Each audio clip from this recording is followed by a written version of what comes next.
Hai YouTubers, ternyata di negara-negara maju membuat sebuah pulau buatan atau mereklamasi lautan adalah hal yang biasa. Bahkan negara seperti Uni Emirat Arab berani menggelontorkan dana ratusan triliun rupiah buat menyulap area lautan jadi daratan yang kering. Pulau buatan yang dibuat oleh Uni Emirat Arab terletak di pantai Dubai bernama Kepulauan Palm Island yang sangat terkenal di dunia. Kepulauan Palm Island terdiri dari 3 pulau buatan, yaitu Palm Jumeirah, Pulau Jabal Ali, dan Pulau Deira. Pulau Palm Jumeirah adalah pulau terkecil dengan ukuran 560 hektar. Meski kecil, Pulau Jumeirah ini jadi pulau yang paling terkenal. Dinamakan Palm Jumeirah karena pulau ini berbentuk menyerupai pohon palm, terdiri dari bentuk sebuah batang dan mahkota yang dilingkari 17 daun. Di situ juga terdapat pulau berbentuk sabit yang mengelilinginya dan membentuk 11 meter pemecah gelombang. Pulau ini punya luas 5 km x 5 km dan total areanya lebih besar dari 18 lapangan sepak bola. Pulau berbentuk mahkota itu dihubungkan oleh sebuah jembatan dengan panjang 700 meter dan pulau sabit dihubungkan di atas ujung palm yang melalui terowongan bawah laut. Proyek Kepulauan Jumeirah ini benar-benar menakjubkan karena mengubah lautan menjadi daratan seluas 560 hektar. Proses pembangunan pulau. Pembangunan Kepulauan Palm Jumeirah dimulai di Juni tahun 2001 dengan mempekerjakan 40.000 pekerja dan dianggap sebagai mega proyek terbesar di dunia. Lalu, konstruksi itu dimulai di tahun 2003. Pembangunannya akan selesai untuk 10-15 tahun berikutnya. Tidak seperti pulau buatan manusia sebelumnya yang dibangun dari logam dan beton. Kepulauan Palm Dubai terbuat dari bahan alami seperti batu dan pasir.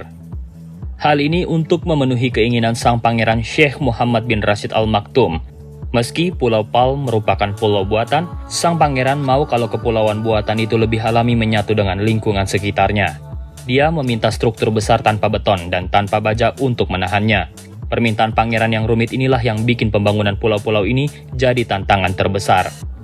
Rencana proyek megastruktur ini tidak akan bisa terwujud tanpa adanya kerjasama antara kontraktor konstruksi dan ilmuwan teknik. Untuk mewujudkan hal ini, langkah pertama yang dilakukan pihak Dubai adalah berkonsultasi dengan ahli reklamasi tanah asal Belanda. Para ahli dari Belanda ini melakukan riset dan kajian biar pulau yang terbuat dari pasir tetap berada dalam posisinya. Tapi ternyata solusi untuk masalah tersebut sangat kompleks karena bergantung pada banyak faktor, seperti kekuatan badai di Dubai, tinggi gelombang dan gelombang pasang, dan juga dampak dari pemanasan global yang berefek pada naiknya permukaan laut. Salah satu ketakutan terbesar pembangunan pulau ambisius ini adalah bagaimana gelombang dapat terakumulasi dalam jarak jauh melalui angin yang terus-menerus dan arus besar yang berpotensi menyebabkan kerusakan parah di kepulauan tersebut. Belum lagi potensi badai yang melanda sekali dalam 100 tahun di daerah tersebut. Tapi setelah melakukan riset dan kajian yang lebih mendalam, akhirnya Palm Jumeirah disetujui untuk dibangun. Palm Jumeirah dibangun dimulai dari proses yang disebut reklamasi tanah, yang dilakukan dengan pengerukan pasir. Sejumlah besar pasir dikeruk dari 3 dasar laut, Teluk Laut Tandus besar, dari Teluk Persia dan Teluk Arab. Jutaan ton pasir tersebut kemudian diangkut ke lokasi pembuatan pulau. Pasir kemudian disemprotkan dan dipadatkan menjadi bentuk pulau dengan menggunakan teknologi GPS untuk menghasilkan bentuk yang presisi. Struktur pasir dan tanah dikelilingi oleh jutaan ton batu untuk perlindungan dari longsor dan erosi. Ketika reklamasi lahan dimulai, pulau ini membutuhkan lebih dari 94 juta meter kubik pasir dan 7 juta ton batu.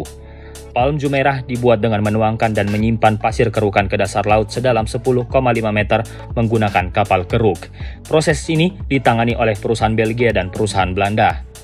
Puluhan juta meter kubik pasir lalu disemprotkan oleh kapal keruk yang dipandu oleh DGPS ke area yang diperlukan dengan proses yang dikenal dengan rainbowing. DGPS atau Sistem Penentuan Posisi Global Diferensial memungkinkan para teknisi untuk memeriksa keakuratan penempatan pasir dan batuan sampai ke kedalaman 1 cm.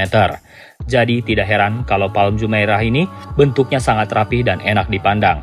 Pulau ini dibangun dari dasar laut sampai ke atas dengan beberapa lapisan pasir.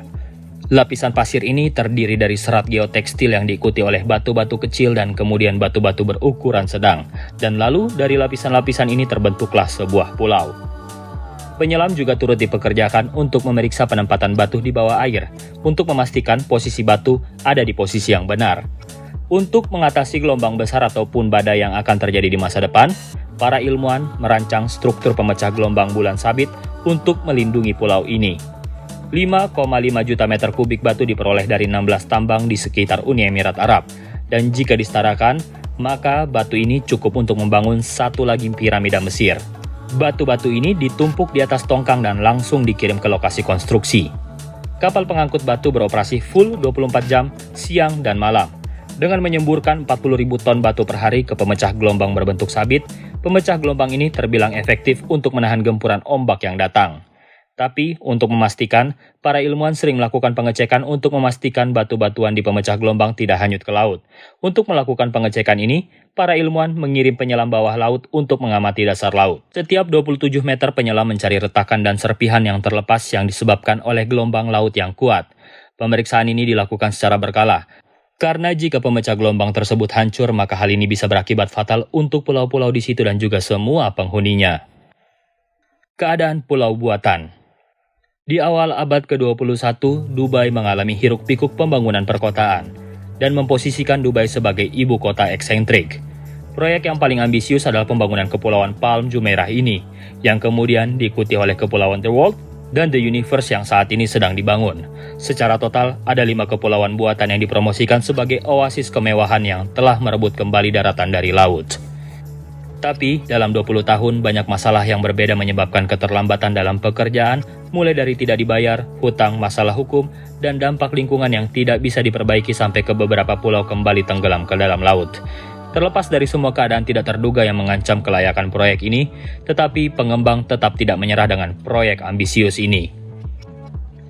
Minyak dan krisis keuangan. Krisis keuangan dan real estate dunia yang pernah terjadi di tahun 2008 dan juga penurunan harga minyak yang terjadi di tahun 2014 mendorong perekonomian Emirat berdampak negatif pada kelayakan proyek raksasa ini. Kronologi kejadiannya panjang dan rumit, tapi intinya secara ringkas, uang dari investor ditarik kembali, utang jutaan dolar yang dikeluarkan oleh pengembang, tuntutan hukum dan pekerjaan yang ditangguhkan tanpa diketahui kapan lagi proyek ini dimulai. Di tahun 2018, penjualan developer real estate turun 46% selama kuartal pertama tahun 2018. Sejak akhir 2014, harga rumah turun 15%, yang secara tidak langsung menjadi kendala pada kelayakan proyek mega raksasa ini. Terancam tenggelam. Pada tahun 2010, perusahaan kelautan Penguin Marine memperingatkan Uni Emirat Arab kalau gugusan kepulauan bakalan tenggelam ke dalam laut. Menanggapi peringatan tersebut, perusahaan yang bertanggung jawab untuk menyediakan layanan logistik dan transportasi ke pulau-pulau secara teratur melakukan pengukuran. Alasannya adalah pasir yang digali dari dasar laut untuk bangun 300 kepulauan itu berangsur-angsur tenggelam kembali ke tempat asalnya, yaitu ke dasar laut. Sebuah foto yang diambil dari Stasiun Luar Angkasa Internasional pada bulan Februari tahun 2010 menunjukkan bukti. Memang benar perairan Teluk Persia naik dan pulau-pulau perlahan mulai menghilang. Permukaan laut naik. Pada tahun 2017, Badan Lingkungan Abu Dhabi memperingatkan bahwa dalam skenario terburuk mengenai dampak perubahan iklim, permukaan air laut akan meningkat sebanyak 9 meter yang akan menjadi bencana besar bagi Dubai dan pulau-pulau buatannya, dan sekitar 85% penduduk di Uni Emirat Arab yang tinggal di daerah pesisir tersebut. Untuk melindungi mereka dari gelombang laut, pulau-pulau buatan tersebut dikelilingi oleh pemecah gelombang raksasa. Tapi ketinggian pemecah gelombang raksasa itu hanya 2 meter di atas permukaan laut, dengan tujuan penghuni dan pengunjung pulau-pulau ini pandangan ke arah laut mereka tidak terganggu.